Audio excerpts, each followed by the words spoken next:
So now we're in the 6th lesson of the Straight A Guide. And what I hope that you're finding is that there is like a sequence. Remember, 1, in order to overcome crisis, whatever it is, you've got to define success to start. In my case, I wanted to change the prison system. But just saying I wanted to change the prison system and build pathways that result in fewer people being incarcerated and more people being able to earn freedom, you can't just talk about it. The world's filled with happy talk. You got to do something about it, just like you have to do something about what you want to do to overcome the crisis you're in. Next, the next lesson is on goals. You've got to set really smart, specific, measurable, action-oriented, realistic, time-bound goals that align with how you define success. The 3rd lesson is it all starts with attitude. You've got to have the right attitude. And that is 100% commitment to success, not as I defined it, but as you defined it in lesson 1. 4 is you've got to aspire to something more than what you are right now. Even today, and I'm filming this in early 2026, I am aspiring to bring changes to the criminal justice system that will allow you to work toward a higher level of liberty at an earlier time, you to persuade a probation officer that you're worthy of early termination of supervised release, maybe even if you're going for executive clemency, that you're a better candidate, or if you want to merge your way into the job market, I want to give you the resources that you need, the assets that you need to advocate for something better, which led to lesson number 5. You've got to take a series of incremental action steps, right? Success, 20 years, sometimes an overnight success is frequently 20 years in the making. That's certainly something I had to learn while going through 26 years in prison, and I needed tools to help me get there. That's what lesson 6 is about, accountability. You've got to be able to measure your progress as you're going. In the previous lesson, I spoke about this goal that I set, that I want to have enough money in the bank when I get out of prison that I could go an entire year, even if I don't get a job, even if I don't earn a single paycheck, I want to have enough money in the bank to buy everything that I need and to be able to live comfortably so that I could find my way in society. I knew I had a complication.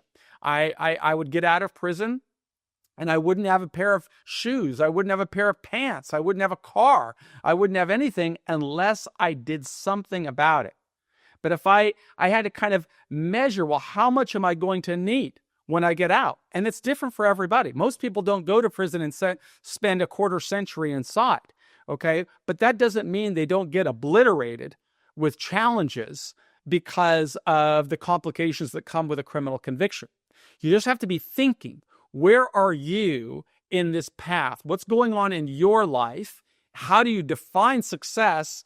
And make sure that you're looking at every area, whether it's you're trying to get in physical fitness shape, whether it is you're trying to build a better relationship with your spouse or your children, whether you are striving to architect a plan to get into the job market, or whether you're trying to reach a financial target.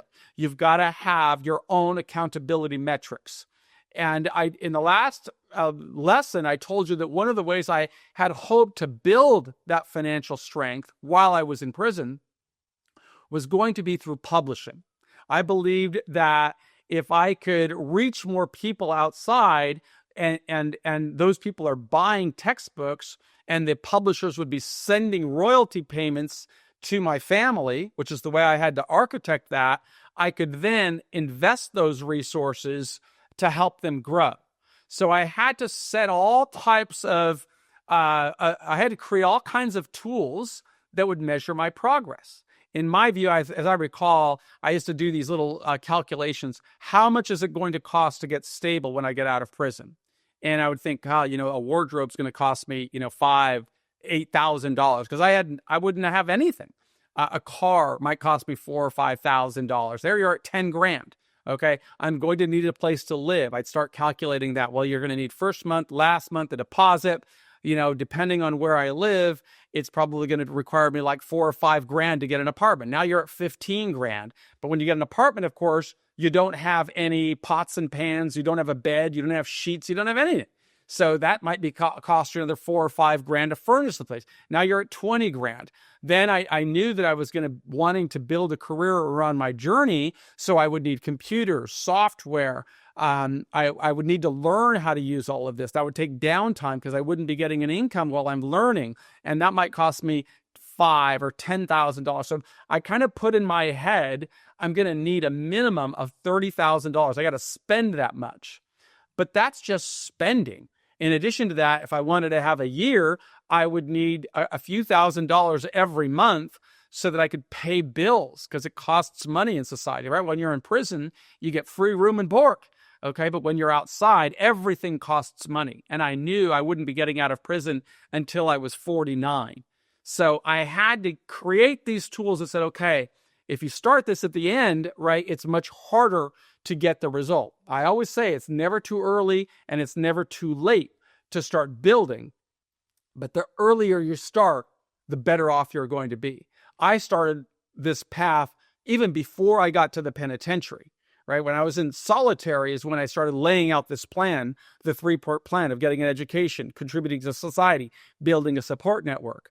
By the time I got to the pen, I was ready to start executing the plan, just like you have to be ready to execute your plan.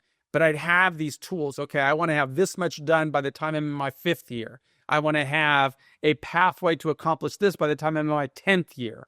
By the time I'm in my 15th year, I want to do these types of things. And then I believed that more opportunities would open. There was nothing I could do to change the past. But with my straight A guide framework, I could always build. I could always be building. Even today, I've been out of prison since August of 2013. But you see, I'm still building. Because if I want to change the prison system, I need to have scale. I need to have people like you documenting your story and showing all the different ways that you're building. And that's why we built the Prison Professors Profile System. It's a platform, okay? Think of Prison Professors like a platform, like Amazon is a platform. Amazon doesn't care which book it brings to market, okay? It'll publish any book. It'll publish any audiobook on Audible. It'll publish any Kindle book that as long as you go through the process, it will publish. That's what a platform is. Well, Prison Professors is the same thing. We're giving you a platform to memorialize all the reasons that you are a great candidate for a higher level of liberty at the soonest possible time. You should be developing your biography so that people are seeing you not for what the government said about you in your PSR, but rather how you responded to the complications that you're going through right now. That's what you do in your biography. Okay? Then we create a system for you to write your journal entries. You don't want to be the kind of guy that's complaining all the time about what the system doesn't do. You want to be the person that shows that you're self-directed, that you're intrinsically motivated, and you've built your own path, and you do that through your journals. Okay? Then you got your book reports. You want to be able to show that you're reading very deliberately and intentionally. So you write a book report every time you read a book, and you publish it on your profile, describing why did you choose the book? What did you learn from reading the book? How will the book contribute to your success upon release? You're building a record. These are assets. These are conversation starters when you're sitting across the table from stakeholders that may be very cynical of the request that you want.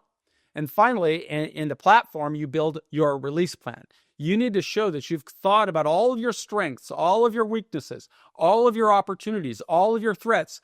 If you do that by publishing on your profile, you are holding yourself accountable because these entries are time-stamped. They are showing when you published. They are showing that you didn't start getting ready for success upon release at the end of your journey, but rather you did it at the very beginning of your journey. And that makes you more attractive to an employer. It makes you more attractive to a business because you're demonstrating, I am a self-motivated person that's always striving to bring value, and I understood how to hold myself accountable. I didn't need the system to give me a progress report. I didn't need anybody else to give me a pat on the back or an attaboy.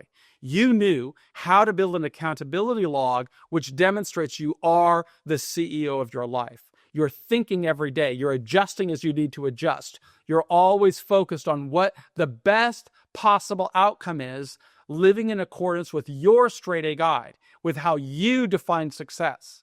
And you're the one that has to start defining success at the very earliest stage that you possibly can. If you've been in prison for 10 years, that doesn't mean you can't start today. Every single day you have an opportunity to advance the ball, and your accountability metric will help keep you on track, help you keep moving in the right direction. At least that's the strategy I learned from leaders, and I feel compelled to share with you. My name is Michael Santos. I am the founder of Prison Professors. I hope that you'll always be a strong member of our community. I believe in you.